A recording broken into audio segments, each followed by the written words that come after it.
शादी का घर अब चुप हो चला था। कुछ देर पहले तक जो आंगन शहनाइयों, ठहाकों और बधाइयों से गूंज रहा था, वहां अब सिसकियों की धीमी आवाजें तैर रही थीं। बेटी की विदाई का समय था। आरती लाल जोड़े में सजी, आंखों में आंसुओं का सैलाब लिए अपने पिता की छाती से लगी थी। पिता के कांपते हाथ उसके सिर पर फिर रहे थे, मानो हर स्पर्श में वह अपनी पूरी उम्र की ममता उड़ेल देना चाहते हों। माँ आंचल से आंसू पोंछते हुए बार बार ईश्वर से दुआ कर रही थी, बिटिया को सुखी रखना। भाइयों की आंखें लाल थीं, सीना गर्व से भरा और दिल खाली। जैसे ही आरती गाड़ी की ओर बढ़ी, तभी मुख्य द्वार से अचानक शोर मच गया। भावनाओं में डूबा वह पल एक झटके में टूट गया। सबकी नजरें उधर घूम गईं। दरवाजे पर एक आदमी को गार्ड घसीट रहे थे। वह कोई आम आदमी नहीं था। फटे कपड़े, गंदा शरीर, बिखरे बाल और टूटी चप्पलें। वह एक भिखारी था। गार्ड उसे धक्के दे रहे थे।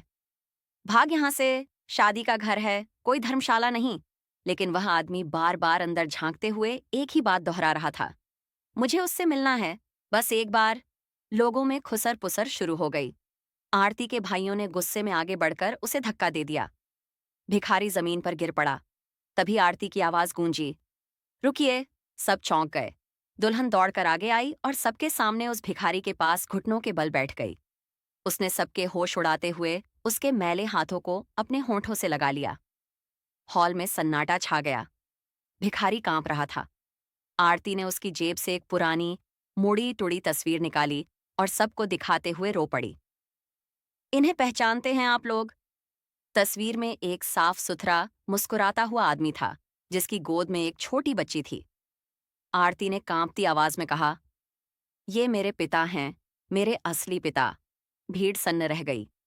जब मैं 5 साल की थी, तब एक हादसे में सब कुछ खत्म हो गया। माँ चली गई और पिताजी मानसिक रूप से टूट गए। दुनिया ने उन्हें पागल और भिखारी बना दिया। मुझे रिश्तेदारों ने अलग कर दिया। और आज उसने उस भिखारी का सिर अपने आंचल में ले लिया। आज मेरी विदाई के दिन ये मुझे देखने आए थे। आरती के गोद लिए वह आदमी सिसक पड़ा, बेटा, माफ कर देना, मैं कुछ बन न सका। पूरा माहौल रो रहा था। गार्डों की आंखें झुकी थीं। पिता समान पालने वाले रामशरण जी आगे आए। उन्होंने भिखारी के कंधे पर हाथ रखा और कहा, जिस बेटी ने आज अपने पिता को अपनाया है, वही सबसे अमीर है। आरती ने विदाई से पहले ऐलान किया, मेरी शादी के बाद पहला अधिकार मेरे पिता का होगा, मेरी खुशियों पर। बारात रुकी नहीं, लेकिन उस दिन विदाई सिर्फ बेटी की नहीं हुई, उस दिन इंसानियत की जीत हुई।